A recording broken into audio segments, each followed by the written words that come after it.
Welcome once again to a wonderful Sunday here at NBCC. We trust you had a great week. For those who are part of a Zoom meeting with LT Joychandran this morning, we trust it blessed your heart. We continue to celebrate our Sundays with a time of worship and the sermon series Gospel Centered Life at Work. Hoping this online service will bless you abundantly.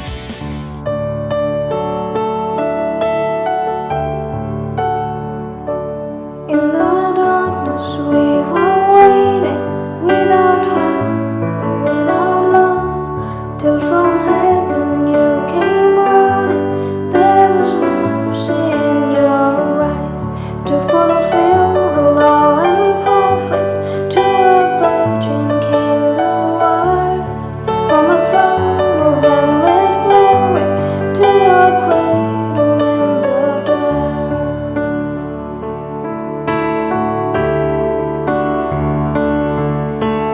Praise the Father, praise the Son, praise the Spirit, three in one.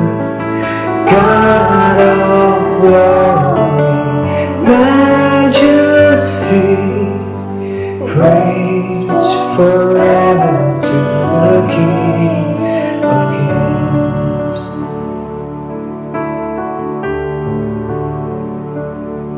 To reveal the kingdom coming and to reconcile the lost, to redeem the whole creation. You did not despise the cross, for even in your suffering you saw to the other side, knowing this was our salvation. Jesus, for your sake you died.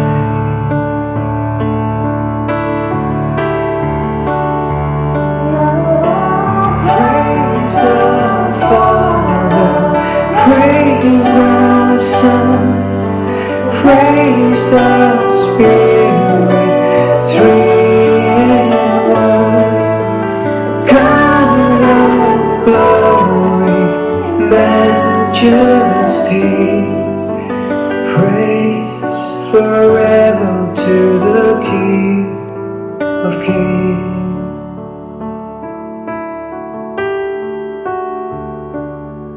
And the morning that you rose, all of heaven held its breath, till that stones moved for good, for the Lamb had conquered death.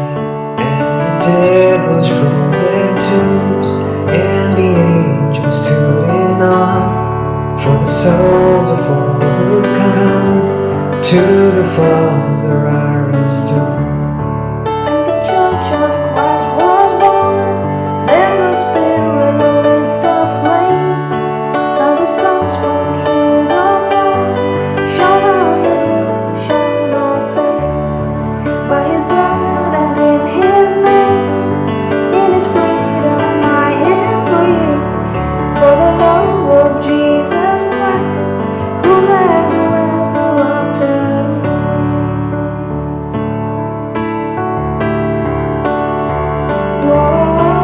Praise the Father, praise the Son, praise the Spirit, three in one. God of glory, majesty,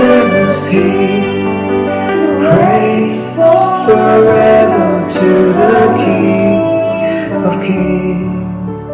Praise the Father, praise the Son, praise the Spirit,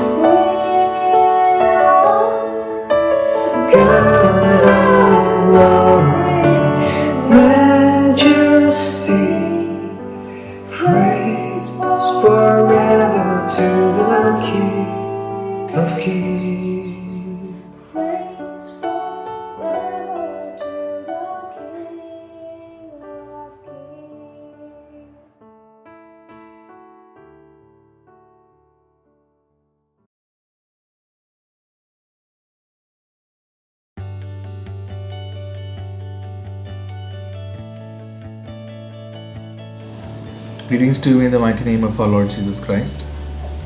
As we have been in the series of Gospel Centered Life at Work, today we will see imitating God in a world of work. God indeed has given this blessing to us, and everyone around us is basically busy for some or the other thing. Definitely God Himself has made this wonderful work for us. But what do we have in this work? How do we lead our life through this work? How do we imitate God in the world of work is something which is a thought to ponder. In Bible we see so many biblical characters who had a kind of a sense of responsibility which was entrusted by God to them, and they were pretty faithful in what they were entrusted. So this work was entrusted to them and they imitated God while they were carrying out their work. Right? So take an example of Joseph. Okay? So Joseph himself was a kind of a worker in Potiphar's house, and you know that story already. In that house he was a caretaker, and then when the temptation came, the Potiphar's wife was trying to seduce him and entice him. That is where he just ran for his life, and then he just left his cloak and then just flee from there. So that's just a model that he presented to imitate God in his work. We also see several examples like King David. King David was entrusted a responsibility, a bigger work which he had when he became king. But before he could even become a king, he had a work of being a shepherd. He was a shepherd boy, right? He had a wonderful work. But from that work he was faithful, and then from that work God has led him to become a king, and that is where he has even shown that how he can be a kind of a model and imitate God, and a kind of a God-oriented and gospel-oriented life at work. So he said that while he was a great king, he was close to the people, and while he was a great king, he was worshipping God like anything. He was even so much engrossed in worship that he never knew that what is the state of his clothes, because he was so much into the worship. So while he was into a powerful position, okay, but then he, being there, he imitated God. And then he showed that how a godly people should act in their life. Too many of us use human standards of success and failures to measure the value of our work, instead of considering how our work is making us more like Jesus. We may not even realize it, but we have abused the relationships, situations, and roles God has given us whenever we have used them to pursue our own goals rather than simply imitating God in His work. Is it because we think that we have earned our roles and responsibilities rather than having them entrusted to God? Are we ignorant of how a gospel perspective helps us to pursue our work in faith? Christ's work on our behalf should keep us from being fixated on ourselves. When we identify with Jesus, we are freed up to be imitators of our creative, sustaining, and redeeming Heavenly Father. As an image bearer who reflect God and share in His work, we are not in our circumstances by any chance. God is using us as His partner in the roles and the opportunities He has entrusted in us. It brings Him joy for us to bear His image and imitate His work. Jesus' work in our lives frees up our times and effort which we spent dealing with a lot of fear and then shame and the circumstances.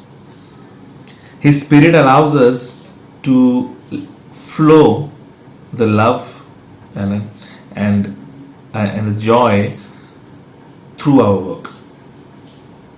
See, our salvation and our new identity, what we have in Christ, are worked out in our lives. We begin to see where God has taken us, and what God has given us in our home and the workplace. This gives us the courage to step into the places of influences to be the imitator of God.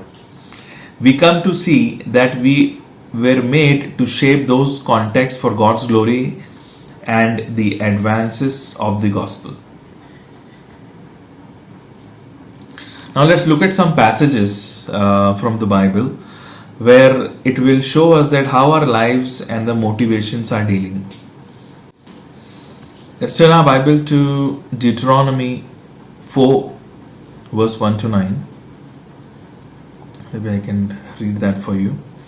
Now in this verse we have Moses, who is dealing with the children of Israel right before they were about to enter into the promised land. And now it says here, now Israel, hear the decree and the laws I am about to teach you. Follow them so that you may live and may go in and take possessions of the land of the Lord, the God of the ancestors, is giving you. Do not add to what I command you, and do not subtract from it, but keep the commands of the Lord your God that I give you. You saw with your own eyes what the Lord did at Baal Peor. The Lord your God destroyed from among you everyone who followed the Baal of Peor. But all of you who held fast to the Lord your God are still alive today. See, I have taught you decrees and the laws as the Lord my God commanded me, so that you may follow them in the land you are entering to take possession of it. Observe them carefully, for this will show your wisdom and understanding to the nations. You will hear about them and the decrees and say, surely this great nation is a wise and understanding people. What other nation is so great as to have their God near them the way the Lord our God is near us whenever we pray to Him? And what other nation is so great as to have such righteous degree as laws in His body of laws I am setting before you today? Okay. Only be careful and watch yourself closely so that you do not forget the things your eyes have seen, or let them fade from your hearts as long as you live. Teach them to your children and to their children after them. Okay. So what does Moses propose as a motivation for listening to God and doing what he is commanding to his people? What is he trying to say? He's just simply trying to tell the children of Israel is this: be the imitator of God and nothing else. Okay. Now, what Israel was getting as a possession there is basically not basically the land. Okay, land was not the great thing. They had to get it, and they were getting it, which was promised by the God. But what was more important for them is to basically follow the rules of God and be the imitator of God. Okay, because God has given those the statutes and the commands which was given through Moses by God to them, and that was like a kind of a guidelines which they had to follow, you know, and that's the nature of God, you know, to be holy. Okay, and that's what God desired for His people. Okay, so land is not the hope which they have, but then the hope what they had was basically the God Himself, which was definitely with them throughout their journey, you know, and He was always there in as a pillar of smoke and as a cloud of fire with them throughout the journey. Okay, so that is one thing. Now let's also see the work of Christ on our behalf. Okay, so you have seen in the Old Testament. Now let's see in the New Testament the work of Christ. Now let's turn our Bible to Hebrews 2:9 to 11. Okay, so I'll read that for you. But we do see Jesus, who has made lower than the angels for a little while, now crowned with glory, and honor because he suffered death, so that by the grace of God he might taste death for everyone. In beginning, my sons and daughters to glorify, it was fitting that God for whom and through whom anything exists, should make the pioneer of their salvation perfect through what he suffered. Both the one who makes people holy and those who are made holy are of the same family. So Jesus is not ashamed to call them brothers and sisters. Okay. So what is Christ's understanding of our individual circumstances? These are a kind of a question which comes. And what are some of the implications of willingness to walk into the situation of suffering and trouble as people who follow and imitate Jesus?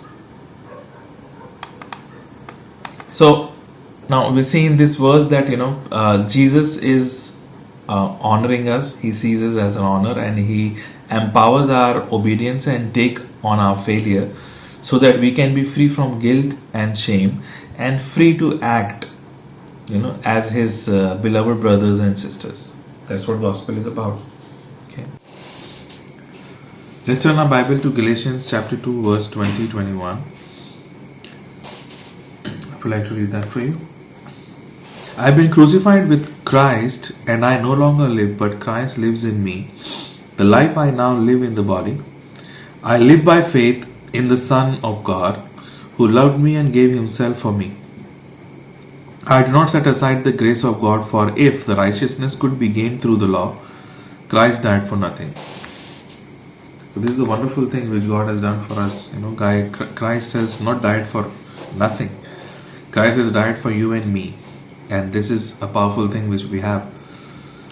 This is what is a motivator, what we have in God.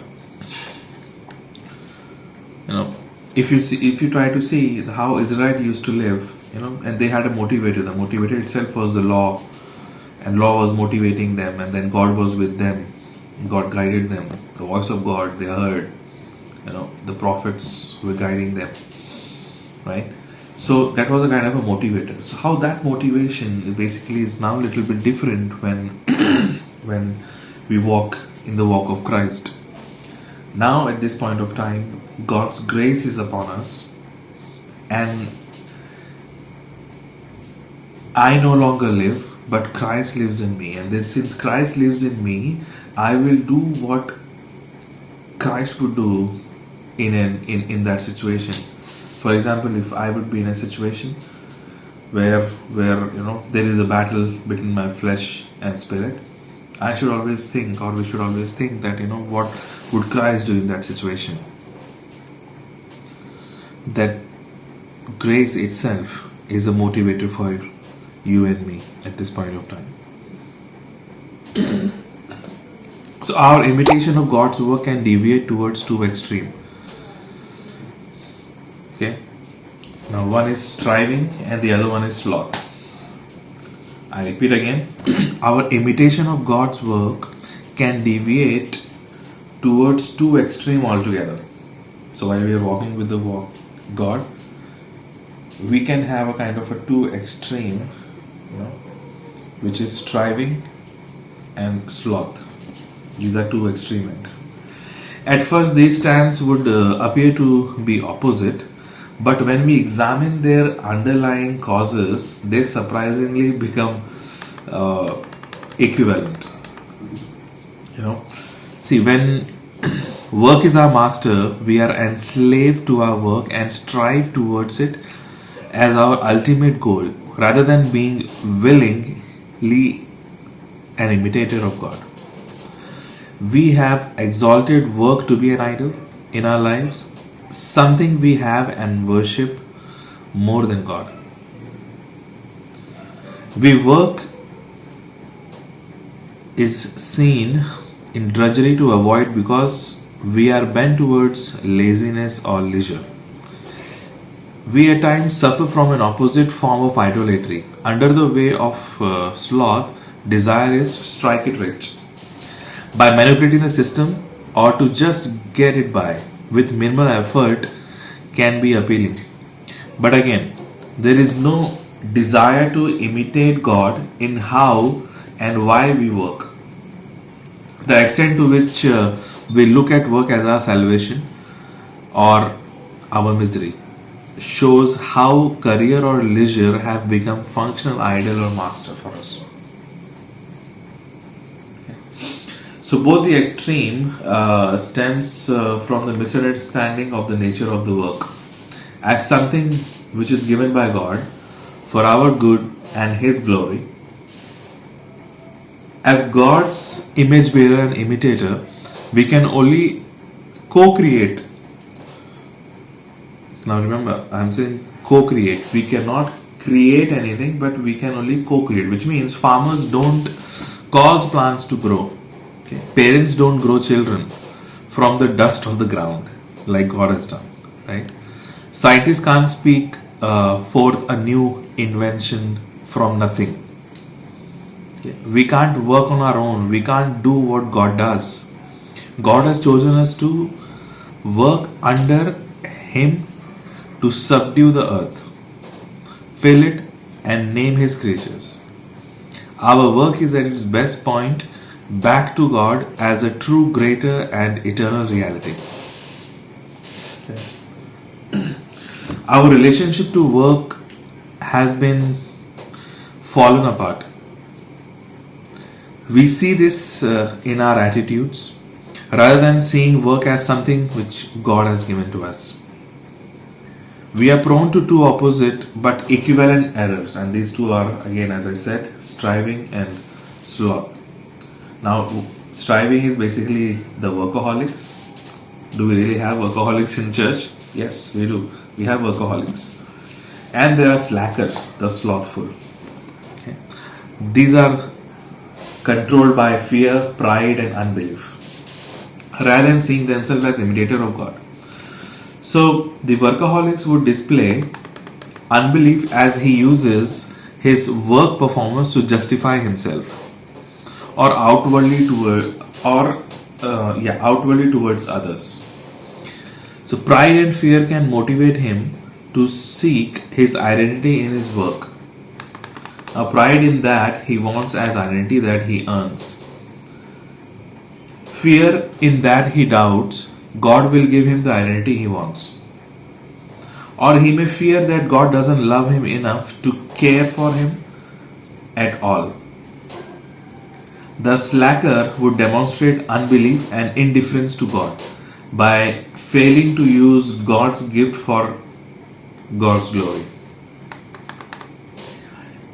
He may be controlled by a fear of failure so that he is afraid to try some meaningful work. Or he may have a sense of proud entitlement that doesn't believe he owns anything to God or anyone else. His priority is his own comfort. Okay. Now, the striver works for his own reputation, security, gain instead of God's kingdom. The slothful person works for his own comfort instead of God's glory. Now, both striving and sloth reveals that our perspective on God, identity, and work needed alignment, or rather realignment. Now, both reveal an absence of faith and love. And because of both, what stems out is unbelief, pride, fear, and we are vulnerable to both temptation and at any given point of time. So when striving, or the one who are strivers, or maybe I can say when someone who has this characteristics of striving, these are the one who work as master. Now, overwork places our need for comfort, control, security, and approval ahead of our relationship with God. The surface issue of overwork often flows from a deeper desire to control our circumstances instead of relying on God. This can be seen in a preoccupation with position and success as things that give us meaning and value. Our bent motivations shape our identity. Striving separates us from God's plan to make us more like Christ. God is always more concerned with our character than He is in our competence, position, or productivity. Instead of work being a part of life, we allow it to engulf things it should not. When having superior wealth, possession, family, or reputation is an idol, our striving for more will come to a cost. It will destroy other things we value, like wealth, destroying family, possessions, harming the reputation. When we misuse God's gift of time, talent, health, goal is to allow them to expose our idols so that we humbly return to Him. Okay. To this point, Jesus has said in Matthew 6:25 and 34, 25 to 34, Jesus says like this: "Do not be anxious about your life, what you will eat, nor about your body, what you will put on. Is not life more than food, and the body more than clothing? O you of little faith, therefore do not be anxious, saying, What shall we eat? What shall we drink? Or what shall we wear? For the Gentiles seek after all these things, and your heavenly Father knows what you need them all. But seek first the kingdom of God and all His righteousness, and all these things will be added to you." It's a wonderful verse. So fear, pride, or unbelief may functionally, underlie our overwork, but each one also includes our failure to trust God in our circumstances. Now, let's talk about sloth. Sloth would work as a curse. So the opposite of striving is sloth, which views work as a curse to avoid. Okay. Now, often there is an underlying fear of unbelief about God's willingness to help with a difficult task. So a person prefers not to try and fail. Others feel they should not be expected to work. Okay. When people feel they are being treated unfairly or feel the burden of work, they avoid or ignore or put very minimal effort. Perhaps we don't even view our work as something that interestingly glorifies God. We would rather serve ourselves with comfort or leisure. Those who struggle with sloth miss the truth that both work and leisure points to God's glory. That is why Paul reminds us to one verse, Colossians 3:22-24. It says, "Obey in everything those who are your earthly master, not by the way of eye serving as people pleasures, but with sincerity of heart, fearing the Lord. Whatever you do, work heartily as for the Lord and not for men, knowing that from the Lord you will receive the inheritance as your reward. You are serving the Lord Christ." The side of heaven, we will always experience tension from life, competing priorities. Fallen beings with limited times and resources, how else could we feel? The question we must ask is, when is enough work is enough? And when it is enough? Work gurus may talk about work-life balances. We have heard this lot many times. But such balances is technically impossible. Demand and circumstances, they change so fast and daily that we are in the flux and tempted to respond to the need of changing our circumstances rather than understanding what God calls us to do. Achieving balance can become our goal rather than seeing balance as a gift from God that comes from dependence on Him to meditate or mediate the competing demands of life. Our lack of balance can actually go even deeper. We may not technically overwork, but still be enslaved to our jobs in our needs for success. We may avoid sloth outwardly without serving Christ well. Now understand this. I'm saying we may avoid sloth outwardly without serving Christ well.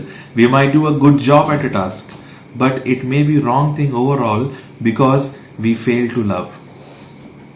We need the truth of gospel and the power of Holy Spirit to accurately understand our circumstances. Yeah. So what is God-centered work then? So we have seen strivers who are striving, okay, and then we have seen slothful, okay, and now we will see what is God-centered work. So our culture basically argues us to have a balance and compartmentalizing the allocating in so many hours to work, to family, to church, to leisure, etc. But eventually, in all this, conflict will arise, and when the margin in one category disappears, it competes for the time and energy which is designated for the other categories, producing guilt, frustration, anger, paralysis, and simple trying of managing life surfaces challenges differently, doesn't address the ideals that can operate even when we try to be balanced. Thinks of what happens when you encounter situations like this. Do you detect fear, pride, or unbelief in your attempts, which we can address them? Maybe I can name few of them. Then we all face this. When our boss is demanding that work overtime on your spouse's birthday, imagine, right? You have had just your third child whose medical issues require hospitalization for the foreseen future. You develop a medical condition that will affect your ability to do your job. Should you tell anyone at work? Is the question. You want to move to a new area but cannot sell your home without losing a lot of money. So the quest for a balanced life puts each individual piece, your job, personal life, kids, parents, God, in competing with the rest. You separate worlds never interact. God isn't central to any of them. Okay. So we move different set of expectation and values, forgetting that God has created us to be as a whole people. Because we aren't integrated, we don't see that God desires to change us as we work, or how He uses us in His kingdom through our work. A more biblical solution is to think of our life as a spoked wheel. Maybe this is not a spoke wheel, but this is my work headphone which I am using while I am working from home. So this is a spoked thing. Okay, and maybe turn this way. Okay, yeah, and everything takes its place as a spoke attached to the hub. So this is the hub, and let's say this is the spoke. You may have seen a motorbike, the old Royal Enfield or the old style motorbikes. Nowadays you don't have spokes in the bike so much, but then you will have different spokes. Okay, and this is a wheel, and this is the hub. Okay, so if any spoke is detached, it may be a problem. Remember, if any one spoke is detached, it may be a problem, but it is not catastrophic. God holds it together, which means the center part, which is a hub, will always hold all these spokes together. Okay, even though one spoke is broken. So, keeping God at the center puts the event of our life in a proper perspective and help us to see that God uses all things, not just one thing. It uses all things to make us more like Christ. God isn't relegated to one portion of our life. It holds all the parts together as a hub. Who's our hub? Is God really a hub? Is Jesus really a hub? Is a question we need to ask. So, to keep our hub, we may need to change our life pattern. Remember, at a deeper level, we may need to change what we think we need and do, and our motivations for doing so would be example like fear-based parenting, educational choices, keeping long working hours, meeting unspoken family expectation, etc. How will we know that we are doing the right things the right way? Friends can offer the wisdom, but ability to face the future without fear flows from trust in God as the mediator of our calling. And because God has promised answer when we seek His kingdom, as we have just read Matthew 6:25 to 34, the answer will become more clear in His time. As His children, we can face future without fear. So with this, I will end, and God bless you.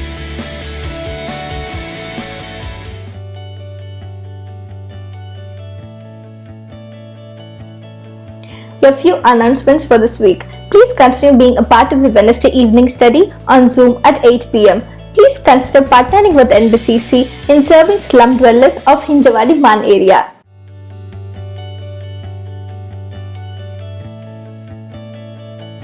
Generosity is a deeply spiritual rhythm of grace at NBCC. A generous God gave His one and only Son for our redemption. We believe that in giving of our tithes and offering, we worship God for giving us His Son. Jesus constantly taught His disciples to avoid pride and insecurity concerning money. Giving teaches us to practice humility. The bank details will come up on the screen now.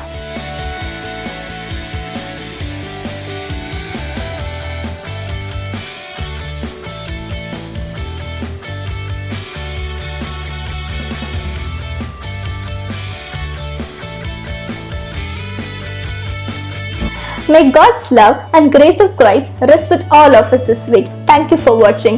Wish you all have a wonderful week ahead with lots and loads of joy and happiness. Stay safe, stay blessed.